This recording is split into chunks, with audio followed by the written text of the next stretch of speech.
Por que a minha geração ora tão pouco? Seja bem-vindo ao meu canal, esse aqui é o meu primeiro vídeo, João Veloso aqui, e hoje nós vamos falar sobre oração. Olha só essa frase de Heaven Hill, autor do livro Por que Tardo pelo Avivamento.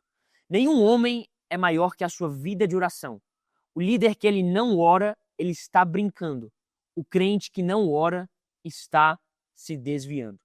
Se a gente crê que a oração é um meio de comunicação com Deus, é a maneira que a gente conversa com o Criador de todas as coisas, o Deus Todo-Poderoso, por que nós oramos tão pouco? Algumas pesquisas elas apontam que os cristãos que mais oram, eles oram em média 18 minutos por dia.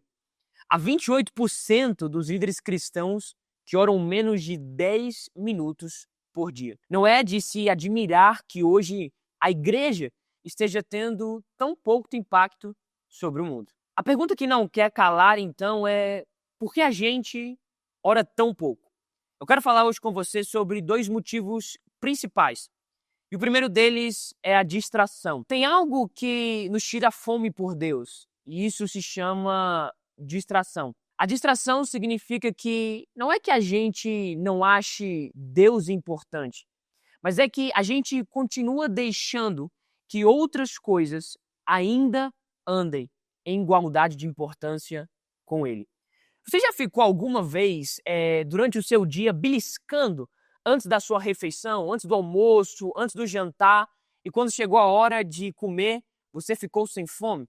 A distração ela é igual beliscar. O maior inimigo da sua vida de oração se chama distração. Esse mesmo autor que eu comecei no início do vídeo dizendo, ele tem uma outra frase que ele diz o seguinte: vocês querem derrubar as fortalezas de Satanás, mas vocês sequer conseguem desligar a televisão. Martinho Lutero dizia que, assim, eu estou tão ocupado que eu não posso orar menos de 4 horas por dia. O segundo motivo é a falta de entendimento.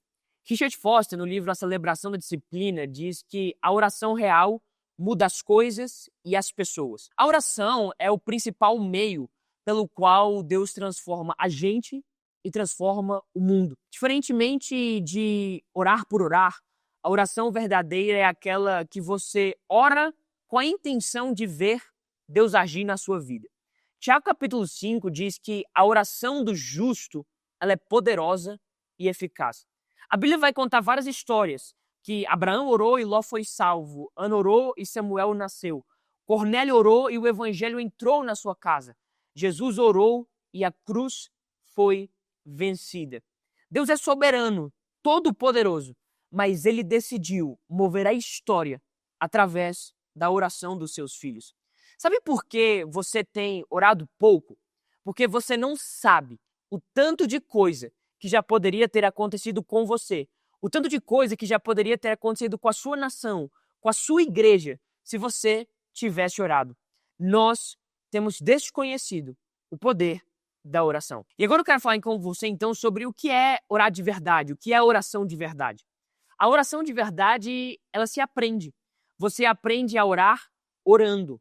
Não é sobre talento, não é sobre fórmulas ou algo do tipo. A oração ela é acessível a todos e você só vai crescer praticando. A oração ela pode ser entendida em três níveis diferentes. O primeiro desses níveis é falar e ser ouvido. Salmos capítulo de número 18, verso número 6, olha o que diz esse texto. Na minha aflição clamei ao Senhor e Ele ouviu a minha voz. Você tem noção de que o Deus do universo conhece a sua voz? Você tem noção de que o Deus do universo se importa com a sua voz? Na oração, você não precisa impressionar Deus. Na oração, você só precisa se abrir. O segundo nível de oração de verdade é sobre ser moldado.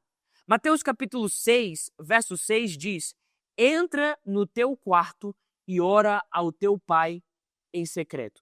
Em um lugar que nós dizemos que é um lugar ainda mais profundo de oração, nós entendemos que a oração ela é mais sobre quebrantamento do que sobre as bênçãos. Ela é mais sobre se quebrantar do que pedir para ser abençoado. A oração é mais sobre se esvaziar, ser confrontado, do que simplesmente pedir para você ser curado. Heaven Hill dizia que no nível raso, a gente ora para ser abençoado. E no nível profundo, nós oramos para sermos quebrados. John Bunyan tem uma frase muito famosa, onde ele diz que melhor é ter coração sem palavras do que palavras sem coração. E no último e mais profundo nível sobre oração, oração de verdade é se tornar amigo de Deus. Salmos 25, verso 14, diz que o Senhor confia seus segredos aos que o temem. João 15, verso 15 diz, já não os chamo servos, mas amigos. No lugar mais profundo da oração de verdade, a gente consegue ver que a oração é um lugar de revelação. Deus quer nos contar os seus segredos. Deus quer contar segredos aos seus amigos. Mas esse privilégio, ele só é reservado para quem permanece.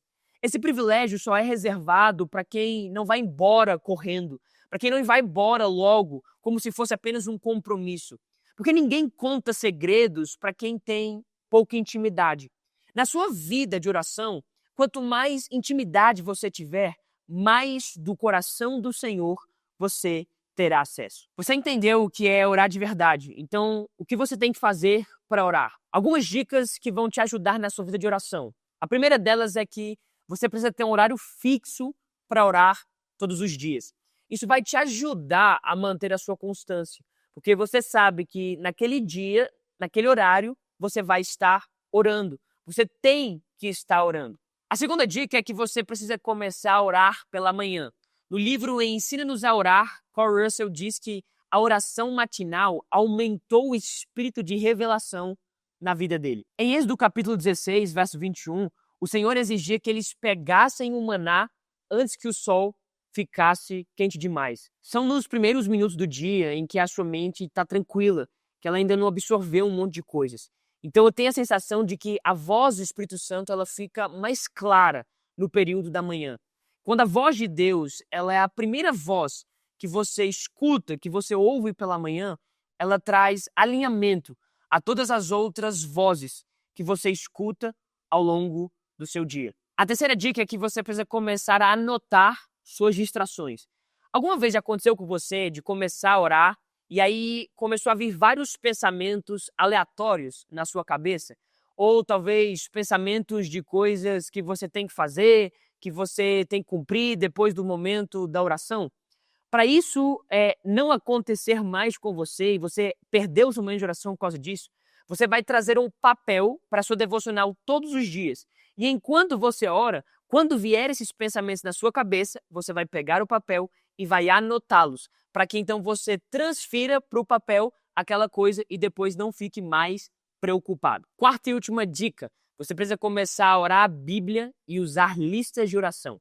Muitas pessoas elas não conseguem orar muito tempo porque elas não sabem o que orar. Elas oram 2, 3, 4 minutos e simplesmente o assunto acaba. A Bíblia é o material da vontade de Deus expressa para nós. Então você precisa começar a usar as passagens das Escrituras e as transformar em oração. Pegue os versos que você leu naquele dia e comece a conversar com Deus sobre eles. Além disso, você pode ter listas de oração, pautas de oração que vão te ajudar a não se perder e divagar a sua mente. Se você quiser essas listas, comente no vídeo aqui embaixo. Talvez você se sinta incapaz, mas Jesus nunca exigiu habilidade para orar. Os próprios discípulos pediram, ensina-nos a orar. Ele nos ensinou porque sabia que oração ela se aprende. A oração ela começa com sinceridade, mas ela cresce com permanência. Deus ele não acho que Deus queira performance. Deus ele quer a sua presença.